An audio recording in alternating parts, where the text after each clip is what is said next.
Hello YouTube, what is going on? It is Kai the Casual again with Common Casual Wrestling. I'm gonna be honest with you up front.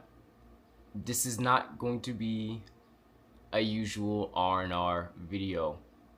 A couple of reasons why.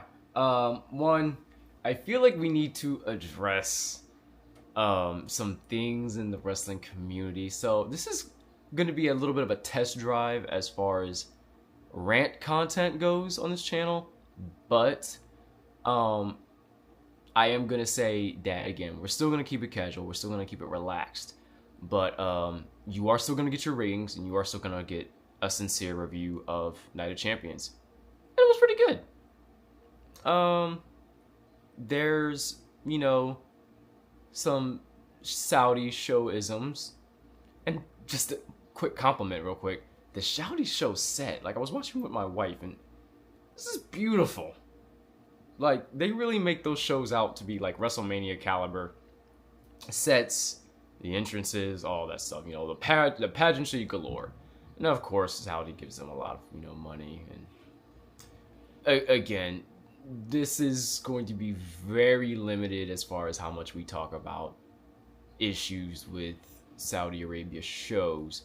But I do acknowledge the fact that Saudi Arabia shows, in some ways, within the community and with WWE doing those shows, period, they can be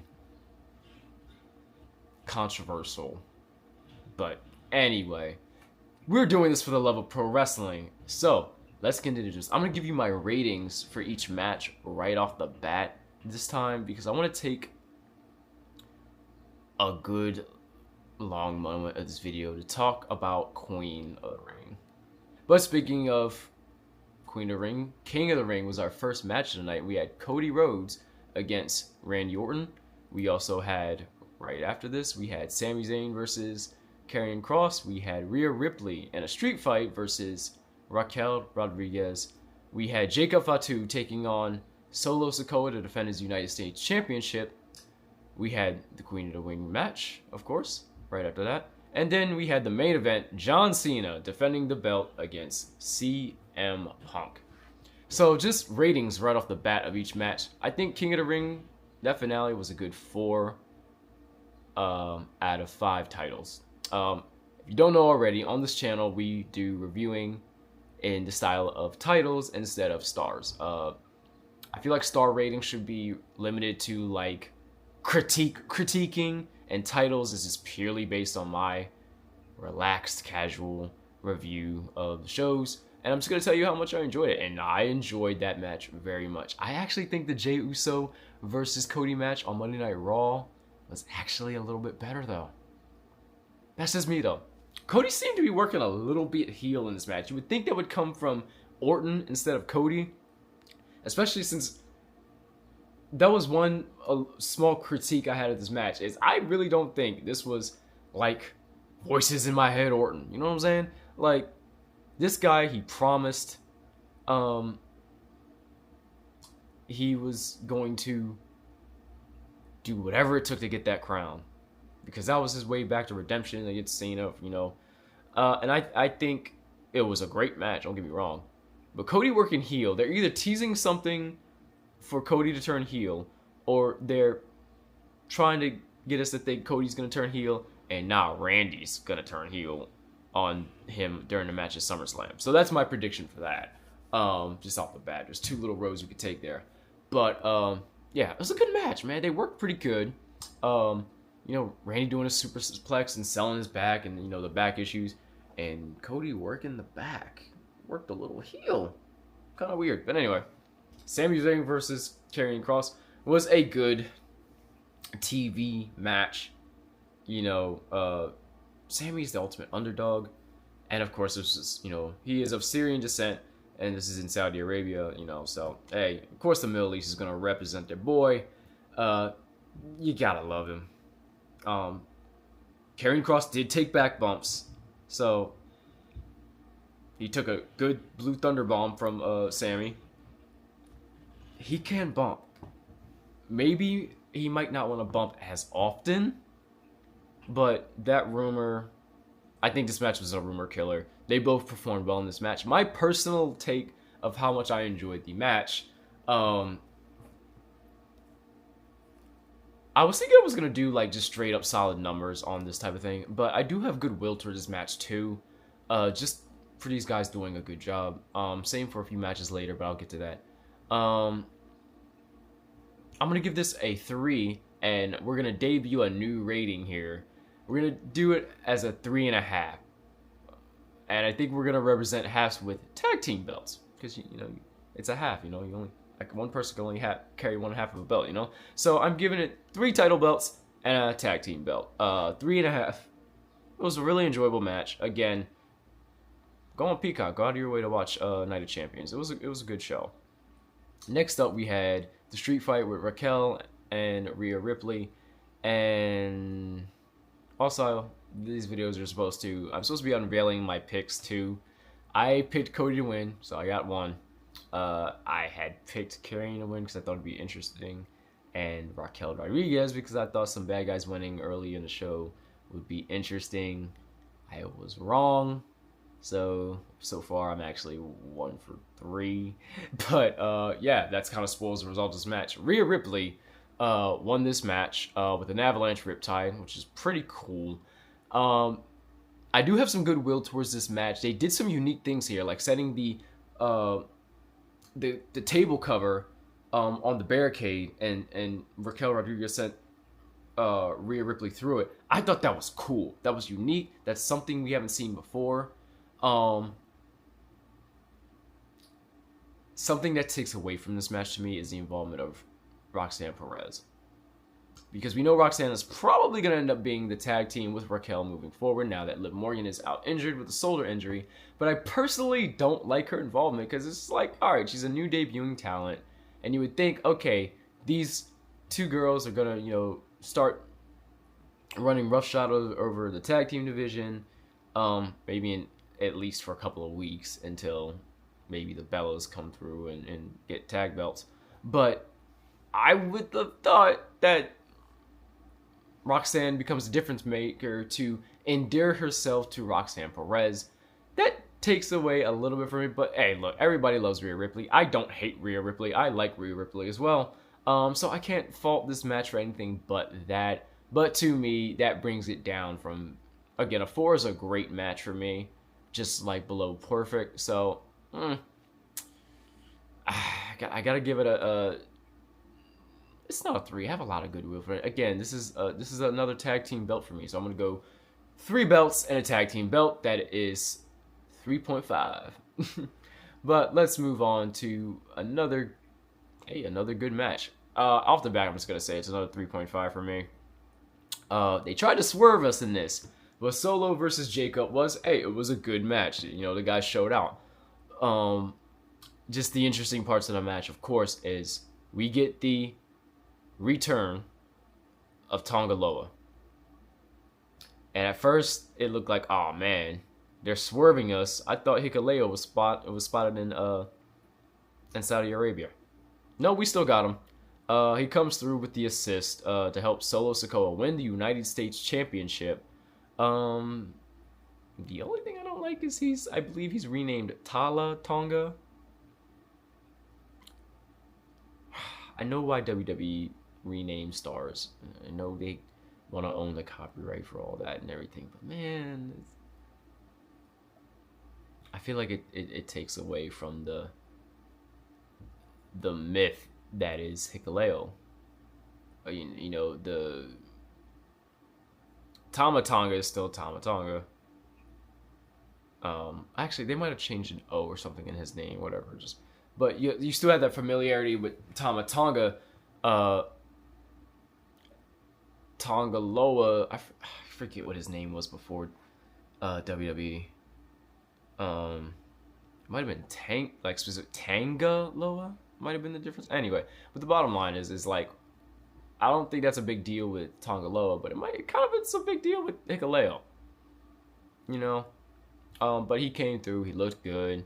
There's that great shot of you know, JC Mateo, Hikuleo. I'm already doing it. Tala Tonga, Tonga Loa, and Solo Sikoa you know, with the belt, you know, going up the ramp, and Jacob's looking distraught, and yeah. I'm glad this protected Jacob in a loss, though, so it also gives him something to chase. I had picked Jacob to retain and then Hikuleo debuted, but that's okay. The match was great. Hey, man, these two really do know how to, you know, work in ring. I like the story that Solo was kind of telling in ring that, hey, I brought you into this. You know, he thinks, oh, because you, like, you know, betrayed me at Money in the Bank, I never loved you. When in actuality, no, you betrayed him because you're up in here calling him dumb behind the scenes. So, hey, you know, that's on it. That's on him. So I can't wait till SmackDown. I can't wait to see the chase for Jacob back to the title and what happens after that with this new Bloodline story. I think this group needs a new name too, with the whole who's the Bloodline story like kind of completed. You know, they're not addressed as the Bloodline anymore, so I really think they need a new name. I don't know. Comment down below if you have any name suggestions for the new Bloodline. I know it's one of the other channels I watch on YouTube, but a lot of them call them New Blood, which I think is catchy. I like that. This was a 3 belts and a tag team belt for me. But let's move on to what was next? Actually, I want to cover Queen of the Ring last. I got some things to say about that. I'll give you the rating out the bat because, and I did post on YouTube this morning, just in the post section, that I wanted to take my time to get this video out there to review that match and do it fairly. I'm giving the match, in my book, a 1 is a bad match. Like, I couldn't get into anything in the match. And if I'm being sincere about my rating, it's a 2 title belts. And it's a 2 because, you know, we'll talk about that later. We'll get to the main event. Just know that there were some missteps, surely, yes. But for me, an outright bad match is like somebody getting hurt, or the beats didn't hit like they were supposed to. And there were definitely elements in that match that hit as they were supposed to. So I'm not going to unfairly criticize this match. And you have to remember, this is women wrestling in Saudi. And I won't get too deep into that. It kind of just is the nature of the beast. So we'll get back to that, because that's where I want to get to the rant portion of this video. I won't take too long on it, but we're going to test drive that. Let me know if you like the rant section of this. We will be doing rant content outside of R&R from here on out. But let's go to that wonderful main event. John Cena versus CM Punk. Gotta love it, man. You got to love it. Thought this was going to be a 3 at the start. Just putting that out there. But I think, as we've seen with this whole John Cena run, these matches that they're having get interesting in the second half. And that's really what restores these matches for me. This felt like watching a match like me. So, you know, just a little transparency. I'm 29. Started doing this channel when I was 28. So, yes, I had a birthday in between the start of this channel. But it felt like being a teenager again. It felt like watching this match in high school. It felt like they hit all the beats you wanted to see and more, because, of course, we have the current storyline. To me, this match is a 4 title belt match. Again, this is not hardcore criticism going on here. This is just my personal rating system. Maybe not a perfect match, but I was highly entertained. And some people would call this an overbooked match.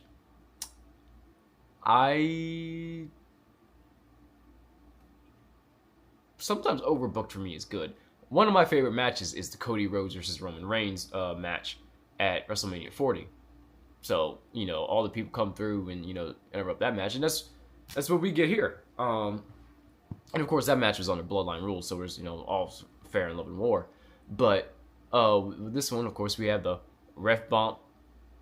So ref is down, so all bets are off after that. And then we start getting Seth Rollins come through with his posse, and he's like, "Oh yeah, we're getting in there, and we're cashing in." You know what? A funny note I want to say about this, a little detail. I love Seth Rollins as this ringmaster of this group because he does this thing in this match. This is just a little tiny bit of enjoyment from me. Is he does this whole thing with his hand, and at first it looks kind of goofy, right? But he goes like this to sick Braun Breaker and Braun. I almost said Braun Strowman. Jeez, Bronson Reed, the Braun brothers. That should be their tag team name. To like sick them on CM Punk, and I love that CM Punk like actually like gets some a good amount of offense in before he eventually does go down. And then of course John Cena's there, and while the boys have dealt with Punk, now Seth is trying to cash in his thing on the Money in the Bank briefcase on John. And then we have Charles Robinson come down, running down, doing his little run, looking like Little Nate. And he just gets body checked by John Cena. And John Cena gets in the ring and confronts Seth. He's like, "No, not today." And gives him an AA. And it's just, hey, I love Seth getting got. That's just me. I love Seth getting got. When he's a bad guy. I love Seth getting got. So, yeah, then the match continues. And I love how for a second we get good guy Cena. And he kind of fights off Braun and Bronson. And with CM Punk. And there's that moment where they they shake hands as that respect. And then he gets that stone face look that he did to Cody Rhodes at Elimination Chamber when he listened to The Rock and went heel. He did that face again. It looks both so serious and so goofy at the same time. But hey, that's pro wrestling and I love it. And and then he tries to kick him in the nether regions, just like he did to Cody. But Punk saw it coming. I think I might be tripping when I saw this, but I think after, because it seemed like a legit embrace, and then his face turns, and then he just says, "That's enough." And then he like swings out and tries to kick him, and nope, Punk catches it, and it doesn't work. But then Seth comes back with the briefcase, hits CM Punk upside the head with it, goes the outside of the ring. John gets him up for an AA. Boom. That's it. John Cena retains and walks out like a G. He's like, "Yeah, I got him." But I really enjoyed this. That slow start did not really hinder the match, in my opinion. And they can still go. You gotta remember, like, these guys are older in this, so it's not gonna be like their ace. But we've had multiple channels have pointed out that we've had great matches with older people before, and people older than Punk and Cena, and I don't think they were too slow during this match. I think they built it up well. So yeah, of course, this match is a 4 for me.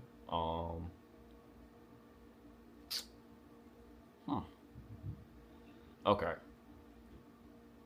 I'm gonna try to keep this short, but I have a little bit of a rant section with this R&R video.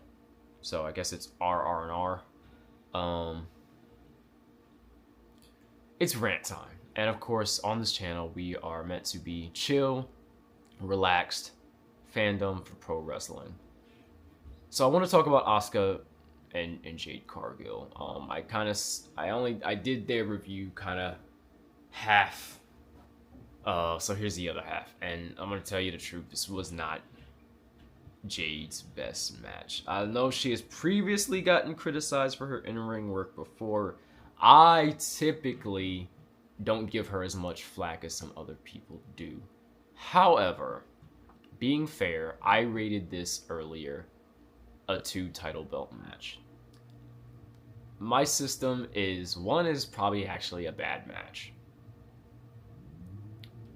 A 2 is disappointing to it didn't hook me.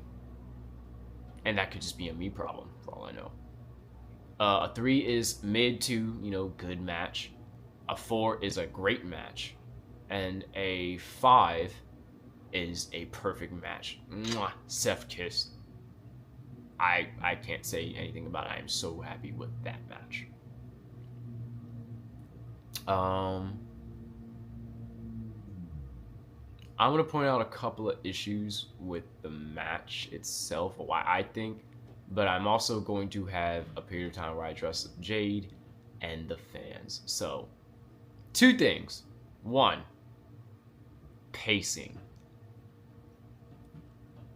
Maybe they could have worked a little bit faster and I would have got it. I don't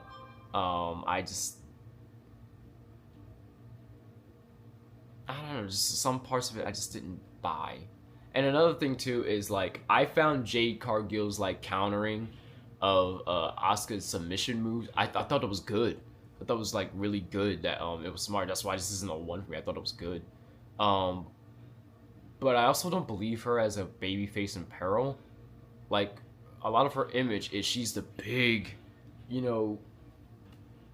dominating, woman in the division. And I get protecting that image too. I'm not even gonna flack WWE for booking this match for her to win. I obviously picked Asuka to win. I did not do good with predictions. I did pick John Cena to win, of course. But yeah, I think I got 2 out of 6 on this thing. But going back, I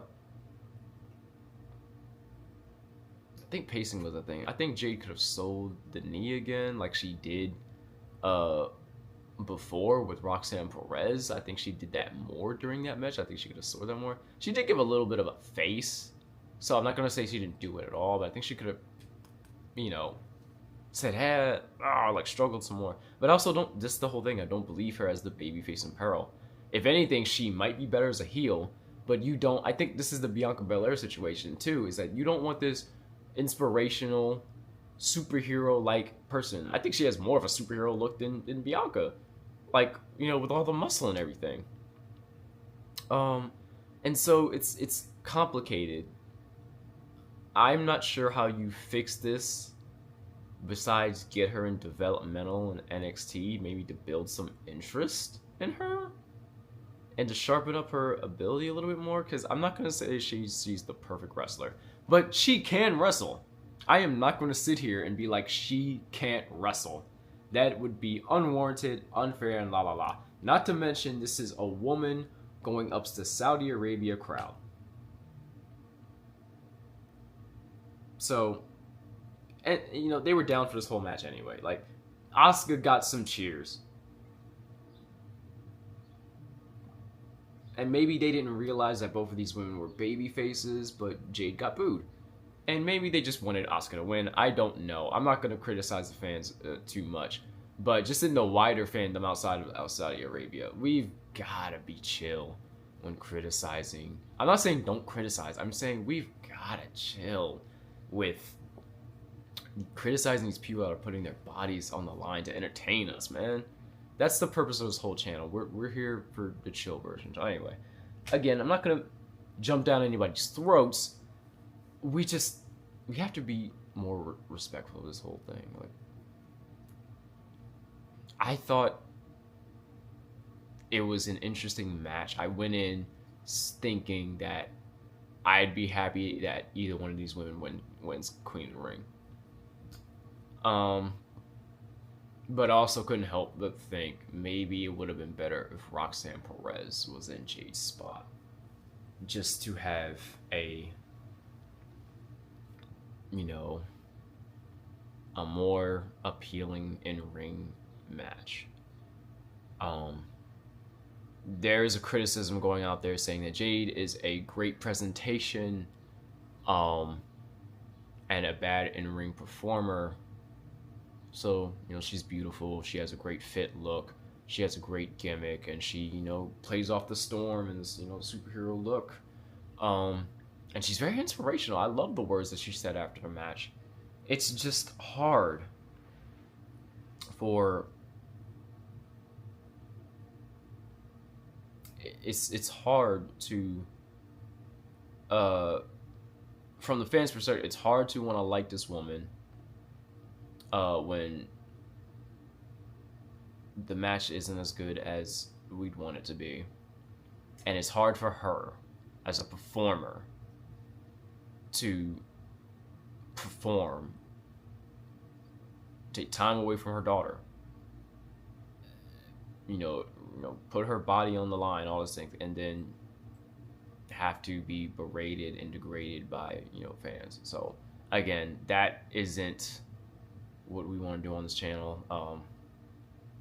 Again, if you want to say the match was bad, there's nothing inherently wrong with that, but I want to talk about why. Oh, and then there's the pin. There was a questionable choke slam in there, but I think it was fine. Like, I might be overthinking the criticism of that. I don't know. I don't think I liked her leaning into it so much. And then there was the pin. Now, I went back and I looked at the pin. Both of Asuka's shoulders are down for the 3 count. The botch, if you want to call it that, in this match, it's Jade slipping off, not doing her little signature pin to end the match. And of course, just the match as a whole, it just wasn't as good as we'd like it to be. And that's okay. Some things just don't hit.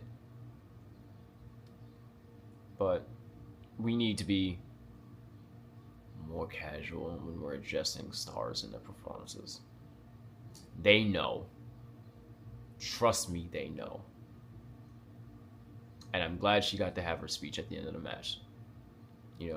So I'm still happy for Jade to have this moment, and be Queen of the Ring.